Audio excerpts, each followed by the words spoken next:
小奶猫在山上突然失踪，主人找到它时，眼前一幕让人心酸崩溃。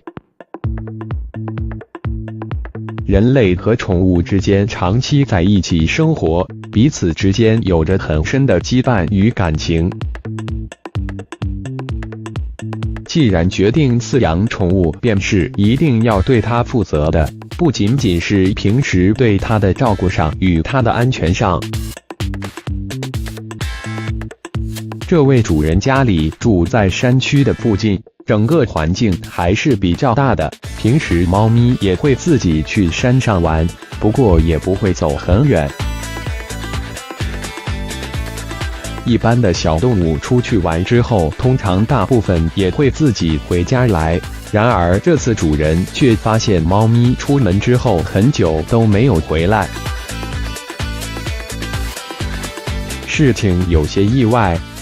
随后他便赶快出门去山上寻找突然失踪的猫咪，猜测可能是迷路或者遇到什么别的麻烦了，毕竟山上也是有着很多其他危险的动物的。而后他顺着上山的路一路寻找了很久，大声喊着猫咪的名字，而后在路边突然听见不太寻常的动静。仔细听了之后，感觉像是猫咪微弱而又无奈的求助的叫喊声，于是赶忙凑近去查看。在找到声音来源之后，眼前的果然是自家的奶猫，然而这个场面却令主人一阵心疼心酸，原来是它是被捕兽夹子给夹住脚困在了这里。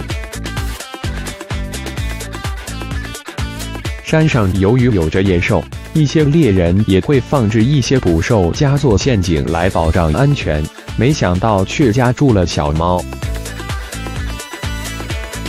看着它无助的眼神，真是很难受了。如果主人不来找，可能会被别的动物当成食物了。接下来在将它解救出来之后，赶忙放进笼子里送去了医院检查。好在一切没有什么大问题，也是很惊险了。小奶猫在山上突然失踪，主人找到它时，眼前一幕让人心酸崩溃。你们想说什么？